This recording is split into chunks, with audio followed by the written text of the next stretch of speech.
It's our long-awaited bucket list trip to Esperance, a coastal town in the southeast of Western Australia. About 700 kilometres from Perth and nearly an 8-hour drive without long stops. It's autumn 2025, not the usual summer season, but we still did it. Our first destination was Wave Rock in Hayden, 345 kilometres from Perth, marking the halfway point of our long drive. We planned it well and hit the road from Perth around 8 AM for our long trip. On the way, we had our first stop at 𝐂𝐬𝐻𝐿, just to refuel and refresh with a cup of coffee as the drive was quite monotonous. Like our previous trips to Albany and Geraldton, it was mostly just us on the road. Around 12 PM, we reached Wave Rock with a light drizzle, something we didn't expect and honestly feared might ruin the day. To enter Wave Rock, you need to buy a day pass through the kiosk machine. Then we took a short walk to the most awaited natural wonder, Wave Rock.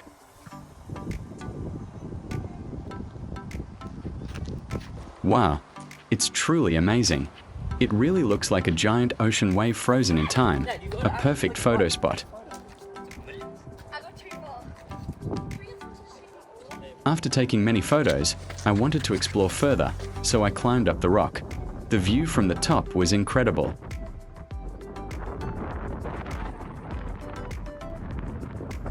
There's also a picnic area, where we decided to enjoy our delicious homemade lunch. Here are some of the photos we took. After lunch, we continued our journey towards Esperance, another 385 kilometres to go. We never felt tired as we were so excited for the days ahead in Esperance. Reaching Ravensthorpe was a relief. We joined National Route 1 and only 190 kilometres to go. We tried to reach before dark, but couldn't skip that stunning rainbow. Rain hit us near 𝐂𝐬𝐻𝐿, breaking our hearts, and the road was unsealed for a few kilometres. Near Daylup, I caught the fiery sunset behind and the full moon rising ahead, absolutely magical. I took some beautiful shots. Finally, we arrived at Bayview Motel in Esperance, our home for the next few days. Some relaxation after the long drive. We couldn't wait for the next day in Esperance. We started our day with heavenly breakfast at Dome Cafe. Our day one was planned for the eastern side of Esperance, 𝐏𝐝𝐵𝐿 National Park. Even though we didn't like, sky was very cloudy. Our first stop was Stonehenge, the amazing man-made creation with large, crave stones. You need to buy an entrance ticket.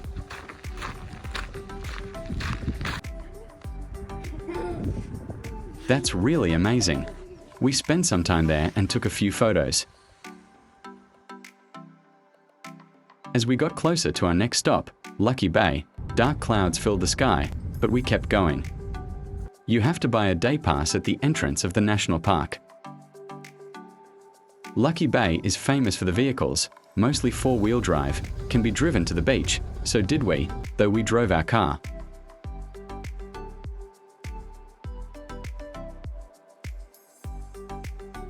We didn't go further in the beach and just parked near the entrance. Wow!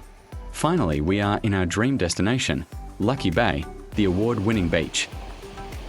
All the takeaway food spots in town were closed on Sunday. In the park, there's nothing to eat. We'd heard of a Lucky Bay food truck, and luckily, it was open. Lucky Bay is also famous for its incredibly white sand. Exceptionally white, very soft, almost pure silica, squeaky underfoot. You must feel it. Listen the squeaky sound. Look at the view of the beach. It would have been more beautiful on a sunny day. A bit of luck, sun was uncovered a bit. We spent a few hours at this amazing spot. Sally was loving the sand and water. I still don't know how kids handle that icy cold water. Around 3:30 PM, we wanted to leave the Lucky Bay and explore more in 𝐾𝐝𝐵𝐿. After getting back to the car park, I couldn't resist taking one last look, the whole view of Lucky Bay in a single frame. It was truly amazing.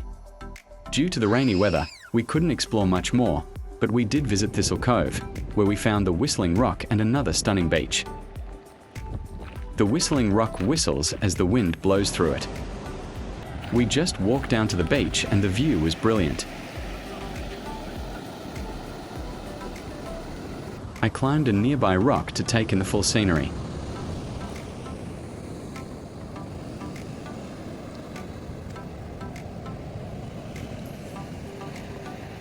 We took some beautiful photos at Thistle Cove. As the sky got darker, we decided to head back to our place. We wrapped up day 1, ending it on a peaceful note. Day 2 started again with breakfast at Dome Cafe, and this time, the sky was a bit on our side. Our plan for the day was to explore the west side, the Great Ocean Drive. However, our first stop was unplanned, the Rotary Lookout, but it was worth it. You get a full 360 degrees panoramic view of Esperance from the top. Next, along the Great Ocean Drive, we stopped at West Beach. We only planned to enjoy the view since we already had our main destination for the day, but Sally couldn't resist heading for the sand. Then came Salmon Beach.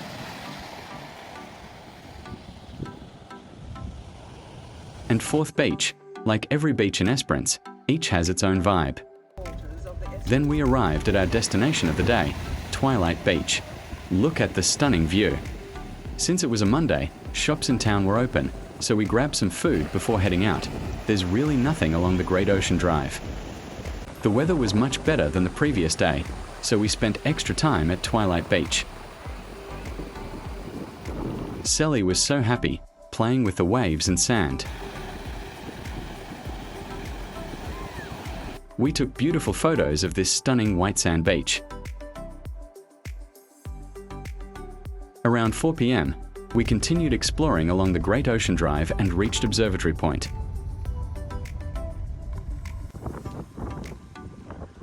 It felt like heaven up there. The view was breathtaking, and a double rainbow greeted us like magic.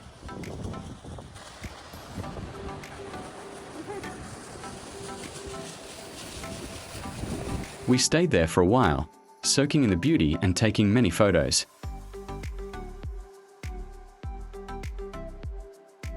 As the sun began to set, we made one last stop at Observatory Beach.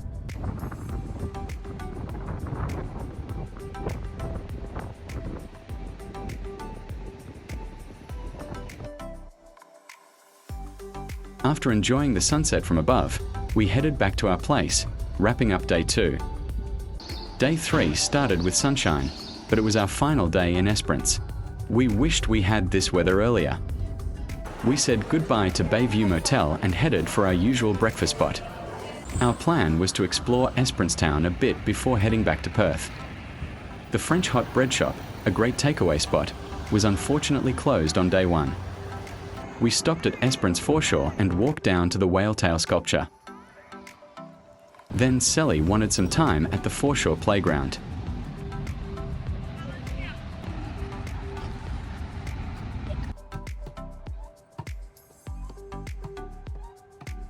We walked toward the museum village and saw the wind farm sculpture.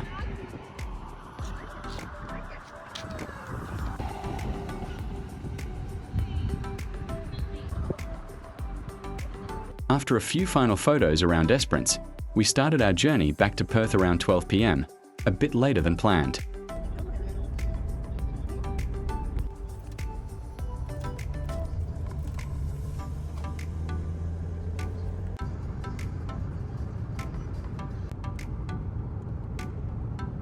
Our first stop was Ravensthorpe for refueling and a short break.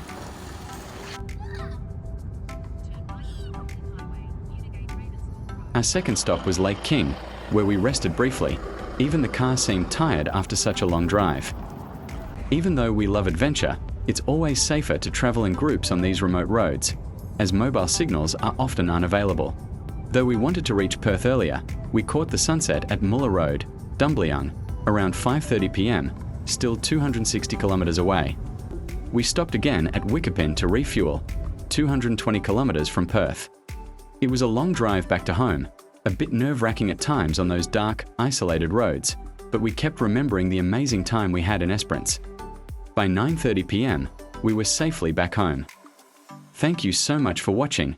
Stay tuned for more adventures.